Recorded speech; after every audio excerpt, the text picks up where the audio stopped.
Hi, I'm Danielle Pletka. And I'm Marc Thiessen. Welcome to our podcast. What the hell is going on? Marc, what the hell today? Well, to our loyal listeners, everyone who's listened to this podcast for the past year, everyone begins with the President of the United States saying, what the hell is going on? Well, today we have the man himself to tell us what the hell is going on, Danny. And boy, does he ever. So, as many of you know, we often record this introduction after we've done the interview in order to set it up properly. And so we've spent almost an hour talking to the President of the United States and going over some of the questions that should be front and center on people's minds. The election, the Supreme Court, foreign policy, NATO. What did I miss, Marc? You didn't miss anything. And so I think we're going to do away with the normal banter that Danny and I have at the start of the podcast because I think people want to hear from the president. And just editorial note, we have offered equal time to Vice President Biden if he chooses to come on. We'd love to have him and give him the same chance to present his views to you on a number of issues. So without further ado, the President of the United States. Mr. President, welcome to the podcast. Well, thank you very much, Marc. Congratulations on your recovery from COVID. I saw you had a rally last night. You look like you were never sick. I recovered rapidly, and they say you have immunity, so it's immune, so you're immune. That would be nice. I don't know. I've heard different numbers. I've heard for life, and I've heard for 4 months. I like life better. I would too. So you said the other day that the COVID diagnosis was a blessing in disguise. Tell us what you meant by that. And also, you've now, having gone through this illness that hundreds of thousands, if not millions of Americans have fought it. What did you learn about their struggle and what it's like to go through this illness? Well, I don't think you could ever really understand it as well as if you go through it. And I did go through it. I felt weak. I had a temperature. And I felt, like not exactly the best I've ever felt.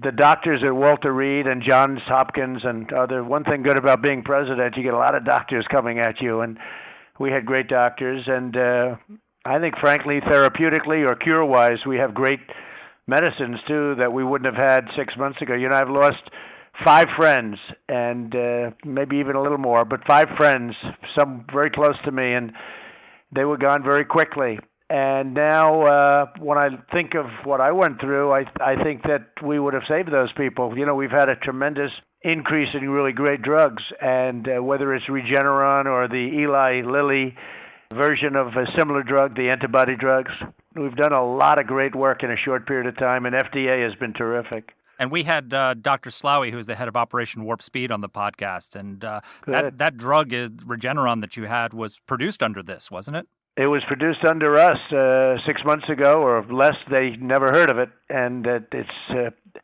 I can't tell you. Maybe I would have recovered anyway, and maybe it would have been fast. But I can tell you I took it, and it was a fast recovery, very fast. I could have gotten out of the hospital the next day.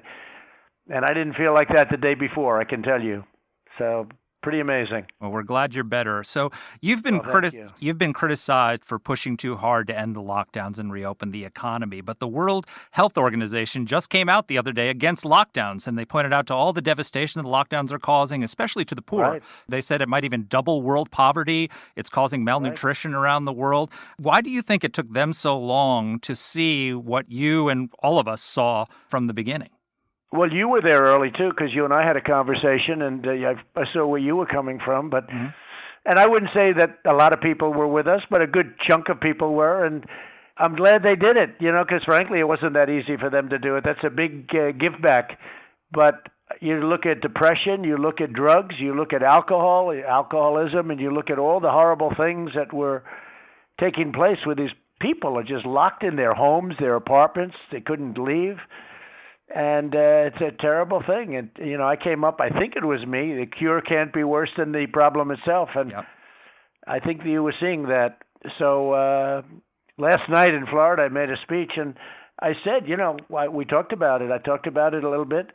But I also said that there are people that if you feel that you want to stay in a position, because there are some people that have a great fear, but if you want to stay in a position where you are now, stay, in your house, in your apartment, do it, because you can't force somebody out.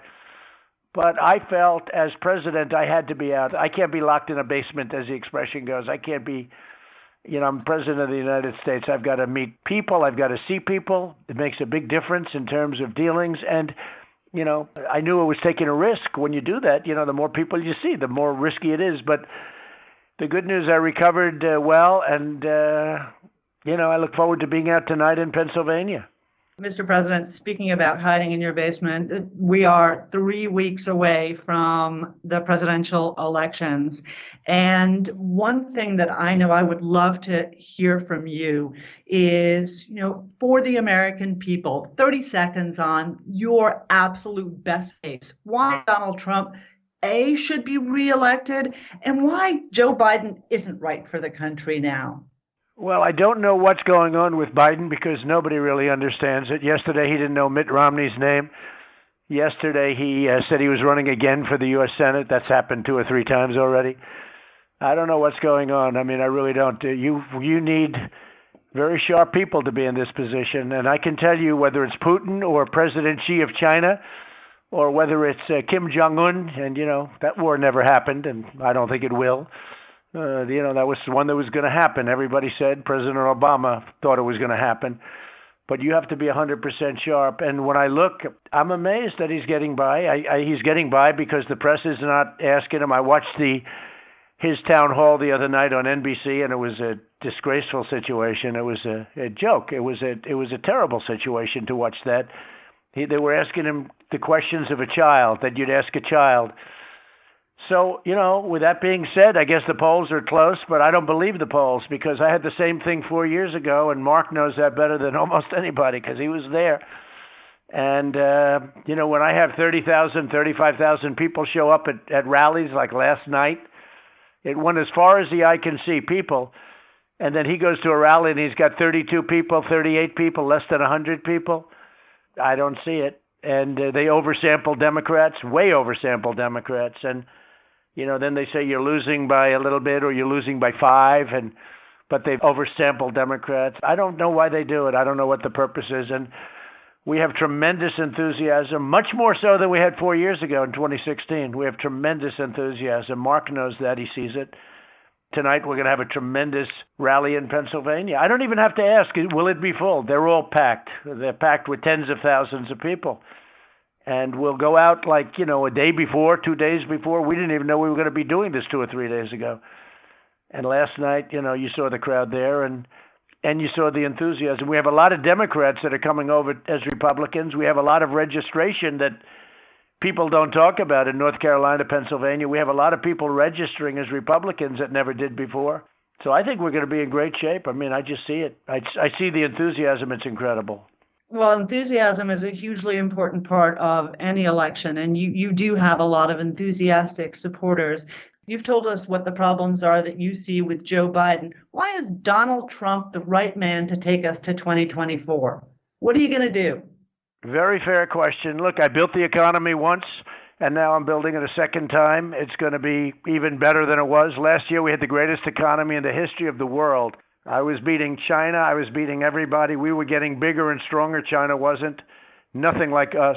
If you go back and you look at predictions on China from 10 years ago, 2019, China was going to take over the world economy, and they didn't even come close. And then I charged them, tremendous tariffs for dumping steel illegally. Our steel was doing well. Everything was doing well, and it's doing well right now. Look, we're about ready to break the all-time stock market record again.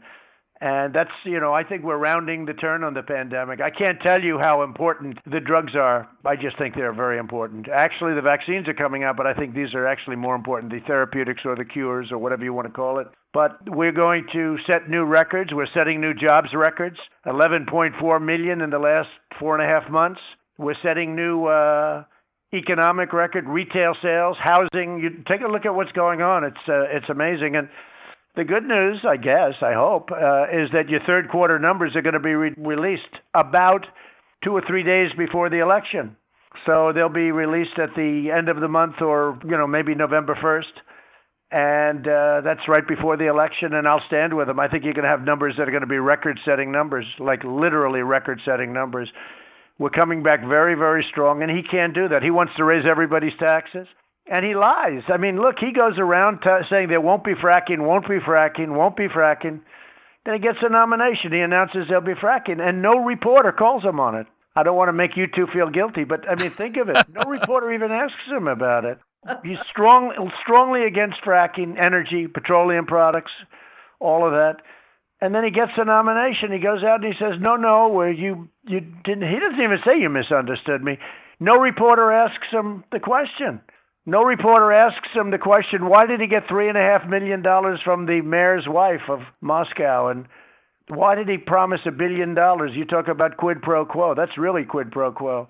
Why did he promise $1 billion if they they got to drop the prosecutor? These are things that are on tape and nobody pursues it. I think journalism has gone so far down. I think it's a disgrace. But, I have a big platform and I'm able to talk about it and people get it. And that's why we're getting the kind of crowds. And that's why I think we're going to win most, if not all, of the states. We just got very good numbers out of Florida. We just got very good numbers out of Pennsylvania, out of North Carolina. I think we're going to have a big day, week, whatever you want to call it. I think it's going to be very big. Hopefully not months. People are voters. The people that are voting for me, generally, I hear like 85% they're voters. And the people that are putting in the ballots, all they're doing is substituting for the vote. So it's not like they have a lot of new people. We have a lot of new registers. If you look at Pennsylvania, I think in North Carolina, we have a lot more new people registering for the Republican because we have tremendous enthusiasm. They only have negative enthusiasm. And those, in theory, you would know this better than me, but negative enthusiasm doesn't win races. Positive enthusiasm, meaning when they like somebody. That's why Mitt Romney's that president. A rally yesterday in Ohio, and they had almost nobody showed up. Yeah. And I show up for one in Florida, and we had, could have been 40,000 people showed up. Nobody's ever seen anything like it, frankly. There's a new Gallup poll out that shows 56% of Americans say they're better off now than they were 4 years ago, which is an incredible number considering what we've been through in 2020. And a 49% plurality say they agree with you over Joe Biden on the issues. But the RCP average, and I'm sure you have other polls that say it slightly differently, but they're saying only about 42% of the country plans to vote for you right now. So there's a gap there's people who are benefiting from your policies, who approve of your presidency, but still aren't committed yet to voting for you. What is your How are you going to win those people, that 5-10% of the electorate that approves of your presidency but doesn't necessarily approve of you? You had a line at the beginning before the pandemic hit that is, you may not like me, but you got to vote for me. Talk about how you're going to win those voters over and convince them in the next 3 weeks. Well, I don't think that line changes, but I like to think of myself as a good person. I'm saving the suburbs for law and order. He's not for law and order. He can't even say during the debate, he can't even say it. He's not a nice person. I mean, I've known him. He's not a nice person, but he comes across as nice because he says things that nobody can even believe. But I think people are going to want law and order. I think they're going to want a great economy. Look at the economy. Literally, people with 401ks, if they didn't sell, and most of them had confidence not to, but if they didn't sell, they're richer now than they were before the pandemic hit. Nobody ever thought that would be possible. And it's going up. It's only going in one direction. Well, the other thing I win on is the economy, Mark, by a lot, by 10 points, 15 points. And the other interesting poll, I think maybe the most interesting poll, and I saw the 56%, and don't forget, that's in the middle of a pandemic. Yeah. I say it's rounding the corner. But during a pandemic, 56%, as opposed to the past administration. And it's also, I believe, the highest number ever recorded. And, it's sort of incredible. But there was another, and I think it was also a Gallup poll, that talked about your neighbors. Who is your neighbor going to vote for? These people know their neighbors, and I won by a lot. And the other one, are people telling the truth? And they said, I think it was 62% or something like that said they're not telling the truth when they're polled. They're going to go in and they're going to vote. And, look, their 401ks will crash. They're going to pay. Why would somebody in Pennsylvania want to pay much more taxes?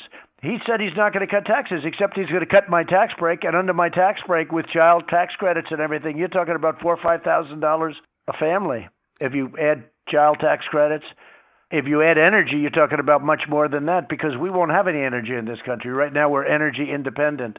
So, there's some interesting polls. The one that was, to me, the most interesting, I thought the 56% was great, but when they asked people, are they going to vote? They ask people, what are you going to do? Are you lying? They're actually saying, are you telling the truth? And wasn't it 52 or 62% of the people said, we're not telling the truth?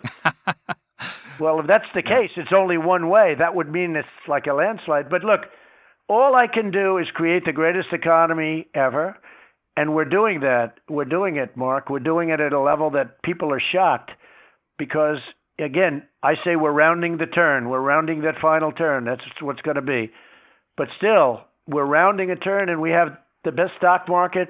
People's 401ks, if you tell them it's going to be cut in half if Biden gets in, why would anybody want to vote? Why would anybody want to take a chance like that?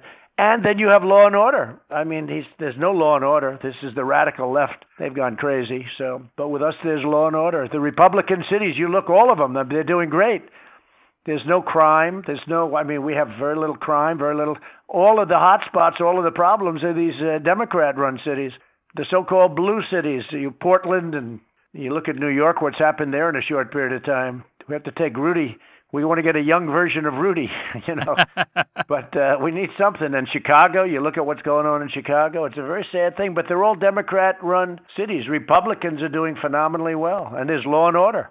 So, Mr. President, Mark and I started this podcast, and we were really focused on foreign policy. You succeeded where other presidents have not in getting our NATO allies to contribute more of their national budgets to defense, which is something that supports NATO.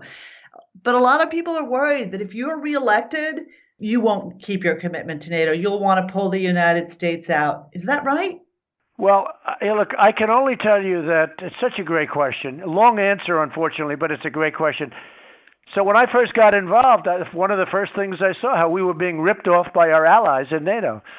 I mean, just terribly ripped off. They weren't paying. We were paying probably 80%. Could even be 100%, depending on the way you calculate it. Mark, you and I have talked about it. Mm-hmm. And President Obama, President Bush, they never did anything about it. They kept going, we'd pay. So we got ripped off on trade in Europe by Germany, France, all of them, every one of them. We got ripped off on trade, and then we protected them from Russia. And I'm the one that was the toughest on Russia, and Putin knows that better than anybody. I'm the one that brought up the pipeline, Nord Stream 2, where Germany pays billions of dollars to Russia, and we protect Germany and the others from Russia. I said, what's this all about? I brought that up. I'm the one that gives tank busters. He gave pillows. The whole thing is like I have tremendous sanctions on Russia. He didn't have big sanctions on Russia. Look at what we've done. Nobody's been tougher on Russia. Now, at the same time, I think I get along with Putin very well. I think that's good. We're working on a nuclear arms treaty. To me, it's the single biggest risk in the world today. It's not other things that you hear about. It's nuclear weapons. I've totally rebuilt our military, but I see the kind of power that we're talking about, and you just hope to God it never has to be used. So, getting along is a good thing, not a bad thing. But if you look at what I've done, I got NATO to pay $130 billion a year more, going up to $410 billion. And maybe my biggest fan in the whole world is Secretary General Stoltenberg. Because for 15 years, if you look at NATO payments, they went down, down, down. And Obama would go and make a little speech, and he wouldn't even talk about the fact that it's unfair that we're paying for your protection. And I went and I said, listen, these payments, this is no good. We're paying for you, and you're ripping us off on trade. The trade is with the European Union is terrible. I mean, it's a terrible thing what they've done. They're almost as bad as China. You want to know the truth. And that was another thing we've done a great job with. But I was ready to do a really good job, and then we had the pandemic come in, and so I held back. But what we've done is gotten $130 billion. You've seen that, Mark, right? $130 billion more per country. And they asked me a very tough question. Now I can reveal it. We had a meeting, 28 countries. We had a meeting, and one of the countries, important country, said, well, are you saying that if we don't pay, you're not going to defend us? Now, I had to say the answer to that is yes, because I said, why should we be doing this? You're killing us on trade. You're ripping us off with your tariffs. You're ripping us off with all sorts of protection, non-monetary tariffs, which are terrible. And then on top of it, we're protecting you with our military, and we're paying for most of the cost. It's not fair. So the answer is yes, you're right. That's right. And as soon as I said that, everybody said, let's pay. We got $130 billion a year, and that number goes up to $410 billion. And you may want, for whatever you're doing, you may want to ask Secretary Stoltenberg, because he cannot believe it. And by the way, when you talk about being tough on Russia, that's probably the toughest thing of all, because, they weren't paying their bills because they figured the United States is stupid. They had people that for years didn't ask for any money. I don't blame them, but I said, no, if you don't do it, that means you don't get protection. And as soon as I said that, everybody divvied up. And so we got $130 billion a year. That's a lot. And then it goes up to $410 billion a year. Now, I would say that's one of the worst things that's ever happened to Russia. But nobody ever wants to talk about that stuff, you understand. But no, we have a lot of great things going right now. When it comes to the other part of your question, look at the Middle East with no blood. We've got Bahrain. We've got others lined up. We've got UAE. Mohammed's a great warrior, highly respected. We have many others wanting to come in, no blood. But I did it totally different than done. Everyone went to the Palestinians first. I said to the Palestinians, let's go. And they said, no, no, no. I said, well, why are we paying you $750 million a year? They said, well, death to America. I said, oh, that's okay. Death to America. Guess what? And 2 years ago, I cut off all payments to the Palestinians. And they want to make a deal, I'll tell you right now. And I asked the people that came before me. I had a meeting with 3 people that negotiated the Middle East. I said, did anyone ever use the fact that $750 million is given to the Palestinians and all they do is scream death to America? And they said, no, we didn't think that was right. I said, well, I think it's right. And we have countries lined up right now. And I'll tell you, if I win the election, the first country that's going to call me is Iran. They went down 27% GDP. Hamas, all these terrorist states are not getting money because Iran is getting disaster. They're an economic disaster because of my sanctions and because I got other countries, you can't do business with them. They just want to see if Sleepy Joe Biden gets in. Now, if Biden got in, they'll rip us to pieces. If Biden got in, China will own this country. And what I did with China is incredible. I took in tens of billions of dollars. I gave $28 billion to the farmers because they were targeted. I said, thank you very much, President Xi. And the farmers love Trump, because I did something that nobody would have been able to even think of. They never even thought about it. So we have a lot of things happening, and, I've done a good job. What can I tell you? So second term Donald Trump, people who say you're pulling out of NATO, what you're saying is more peace in the Middle East, standing up to Russia, standing up to China, and staying in NATO as long as budgets are continuing to go up. Is that a fair assessment? Well, peace through strength, and I like the term. We have now, I've rebuilt the military. When I came in, it's a true story. I think I told it to Marc, because we were looking at North Korea very seriously, right? I said, how are we set up? He said, sir, we have no ammunition.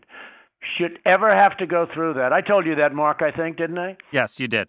Nor should any president have to go through what we went through with the Russian witch hunt and all the other stuff.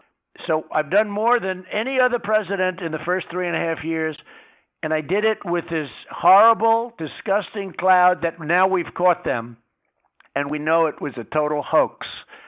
And let's see what happens after the election. You mentioned how tough you've been with China. The reason you got COVID is because China lied to the world about its virus. How are you going to hold them accountable in a second term? Well, you're going to see. I can't, sometimes if you're playing a chess game with very smart people, you can't say, gee, this is what I'm going to do. But they'll be held responsible. They'll be held responsible. They could have stopped it. They stopped it from going in, largely stopped it from going into China. Now, with that being said, they suffered much more than people understand. They lost far more people than we lost, far more people. But, they don't report things. They don't put it down and report it and X number of people a day, and you don't hear that. But they lost far more than probably anybody else. Other countries lost a lot, whether it's India or Iran got hit very hard. A lot of countries but they don't report their numbers. Mr. President, you've been so generous with your time. Let me ask you quickly about the Supreme Court. We've got Amy Coney Barrett in the middle of testifying, a really, really tough hearing. No president since Richard Nixon has been able to appoint 3 justices.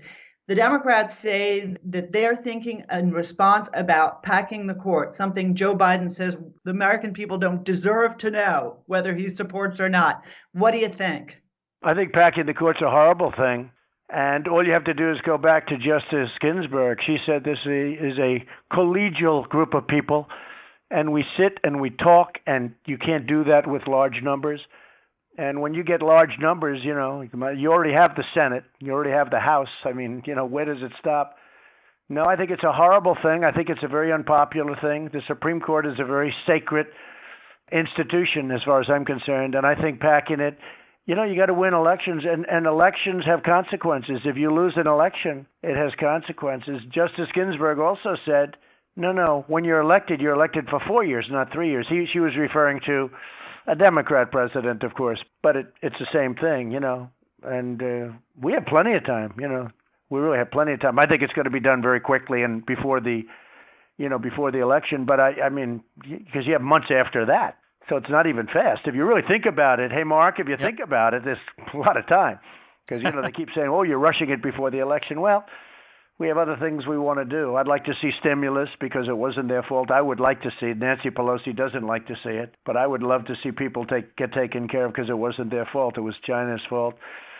But no, I think that packing the Supreme Court, there are those that say, including your partner, Mark, because you had once mentioned it lightly to me when you were at the Oval Office, Mark, that a lot of my success in terms of getting elected was when I created the idea of 25 judges, very highly respected conservative judges, justices, potential justices. And a couple of people have said that to me, and I never really agreed with it, but I think probably more and more. A big percentage of people voted for me because they love the 25 people that I had on that list.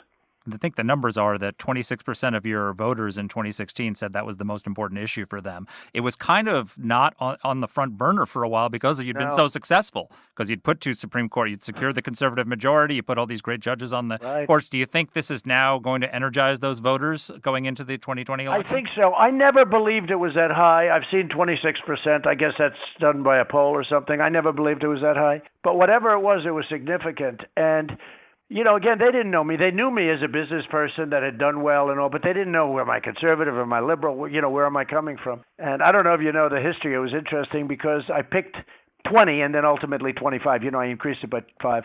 But I picked 20, 25. I put them in. I said, I will pick people like this. And they said, no way. Nope. Got to be the. And then I said, all right, good. I'll pick people. I will pick from this list. And now it's actually up to 45 people. We added some names that are really great, great names, people that have been incredible and all highly respected, really highly respected. No, I think that was a big thing. I don't know that it was as big as some people say, and it was my idea. It was an original idea. I said, well, what? Because people are coming to me and saying, they don't know. Are you going to appoint liberal judges, conservative? They just didn't know enough about me politically. They know about business, but they didn't know enough about me politically. And I said, I'll tell you what I'll do. If that's really a problem, and it was a problem for political people, they said, they just don't know. I said, if that's really a problem, then let me do the following. I will create a list of 25 people. They will be top of the line. I think you both agree that those names are pretty amazing, right? Yes. They're the top.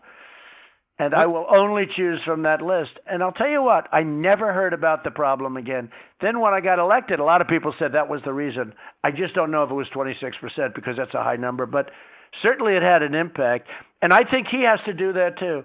Yeah. I think that Joe Biden has to pick justices, potential justices, and you got to know who's going on the court. The thing about, I'm not going to tell you before the election, is very foolish, and I don't think it's going to be acceptable to people. I've never heard of a thing. We're not going to talk about it now. We'll talk about it after the election. What kind of a thing is that?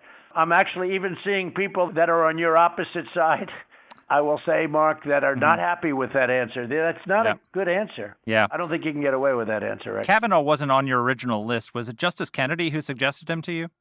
He did, and other people too. And one of the reasons I created additional, because I did like him a lot. I liked him for a lot of reasons. And little did I realize that a man would have to go through so much. That was a terrible thing. I thought that happened to him. I thought it was a terrible thing. But he's a good man. No, I did. He was in the additional 5 that I put up. Yep. Do you think that's why they're not going after Amy Coney Barrett on her faith right now, that they learned their lesson from how going after Kavanaugh backfired on them? They lost their chance to take back the Senate? Well, I think she's doing, and again, I watched for a little while this morning before you called. That's why I was shocked knowing you that you did this. I thought you'd say, no, this is just doing it. Because it is really, you got to say it's interesting. And I think she's doing well. Of course, I haven't been watching for the last half hour. But I think it would be very hard for them to pull off another Kavanaugh rude, horrible situation. There's never been anybody treated as badly as Justice Kavanaugh. Never. I've never Great. seen anything like it in my life. I think it's a disgrace. And no, I don't think you could get away with that here. They're doing other things, they're going after other things, but basically it's not in the same league.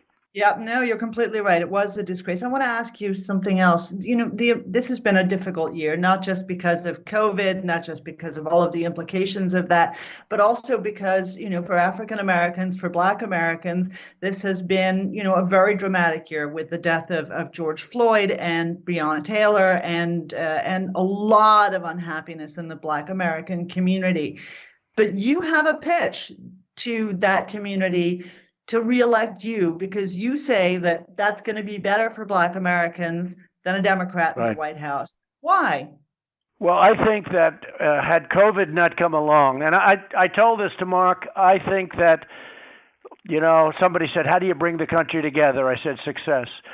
And had COVID not come along, I was getting calls from Democrats and people that normally I wouldn't be talking to too much, that wanted to get together, they wanted to work things out. There were tremendous discussions going, and then we got hit with COVID, and that superseded everything. And I think we've done a great job. If you look, not only with the vaccines and stuff that are ready to come, but also with the medicines and the ventilators and all. And I took care of a lot of governors. We made a lot of governors look good that shouldn't look good because their cupboards were bare, but our cupboards were bare. But I will say this: if we didn't have COVID come along, we would have a unified country right now because success was bringing it together. I mean, when you talk African Americans, Hispanic Americans, every category, women, every category was the best unemployment numbers, best employment numbers. We were up to 160 million people employed. Our country was never close. A lot of great things were happening, and I was starting to get calls from people, and then we got hit, and that was, like a new ball game. But success will bring our country together. And I saw that. I got about a 1 month, 2 month glimpse of it. It was all happening. It was going to be a beautiful picture. And then we got hit with this invisible enemy. And, obviously then it was back to the fort. But no, it was all happening. People that you wouldn't think, Marc, people that that you would never say called. Yeah. A lot of good things were starting to happen. I ended up winning on the wall. That was good. You got to win. And they did everything they could to block the wall, and I ended up winning the court cases and got the wall. The wall is almost complete now. It's going to be complete very soon. And we're doing 10 miles a week, and it's had a huge impact on the southern border. The numbers are phenomenal, and especially in a COVID period, because Mexico is very, very severely ill. They have a tremendous COVID problem, and it's one of those things. Success was really bringing it together, and it would have been a beautiful thing, but I think we can do that again. I think next year is going to be a great year. And I really watched this quarter. I better be careful with Marc. I read him too closely because if it's a little bit off, he'll say he was wrong. But watch the third quarter. I think you're going to see numbers that are going to be really high, GDP numbers. You said that all these people before COVID were coming to you and out of the woodwork and saying, let's work together, let's get something right. I mean, this is such a toxic environment now with an election going on, and it's so heated.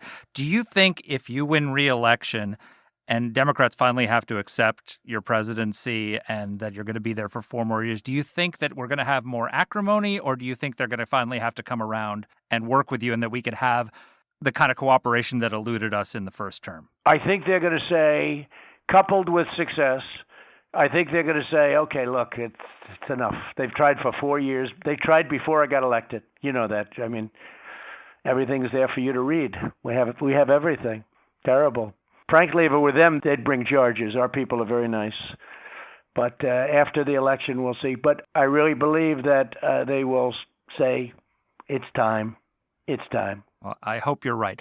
Time does that. Time and success. But it was happening. I don't know if I can say it even strongly enough. It was happening so strongly before COVID, a month and a half, 2 months before COVID. Because, look, every single index was at its all-time high. We had the best market. We had the best 401ks ever. Now, the amazing thing is we're just about there. We're, in terms of the 401ks. That's a big deal. 401k is a big deal. Meaning stocks. Sure, yeah. Because people don't realize, they think rich people have stocks, poor people have stocks, middle-income people have stocks. And what pension I've done funds. is I've really got the economy going again. But success and time will bring, so I think there will be It'll be a very interesting election, but I think people eventually are going to come together. So exit question for me, Mr. President. So Joe Biden, you mentioned this earlier, did that town hall where, he had the fake undecided voters, right? So you've got a real undecided voter here in Danny. Danny didn't vote for you in 2016, but she has publicly said that she is very seriously considering it now. So What is your pitch to Danny and to voters like her who didn't support you last time but are thinking about it in this election? Well, first of all, I'm honored by your statement. And my pitch is very simple. We're bringing our country back. We got hit very unfairly by a disease that should have been kept inside the confines of China because they did it. They did it for themselves, but they didn't do it for us, Europe, and the rest of the world, 188 countries. But we've made tremendous strides. You look at the mortality rate at almost 90%. 90%, think of it. People that would die are now living. And that's because of the therapeutics and all of the things that we've done. What I've done with the FDA has been amazing. These things in the FDA would have taken 2-3 years to get approved. I got them done in weeks. That's the personality, I guess. But, nevertheless, I'm very proud of it. And, Dr. Hahn is top guy from a great hospital in Houston, the cancer hospital. And I said, look, we can't take 3 years to get this stuff approved. And we got things done. But look at the mortality rate where it's 85 to 90% now. It's incredible. It's a whole different thing. We're going to make the economy stronger than ever before. The best year we've ever had was last year. The best year we will ever have is going to be next year. And that's going to bring people together. At the same time, we're redoing trade deals. I've been doing them at a level that nobody's seen before. We have been ripped off in every aspect of life, because I believe in America first. And I tell countries, you should believe in your country first, too. I'm not saying America first and you have to come second. I deal with many countries. And I said, whether it's Peru or whether it's any country, I said, think of your country first. But we have to put America first. A lot of people get insulted when I say America first and then we go into a negotiation. I said, no, I'm sorry. It's like Canada. We have Mike Pence, good guy. He's up in Canada. He's up in Wisconsin today. They were charging us $287% tariffs. I found out about it. I said, that's not going to happen.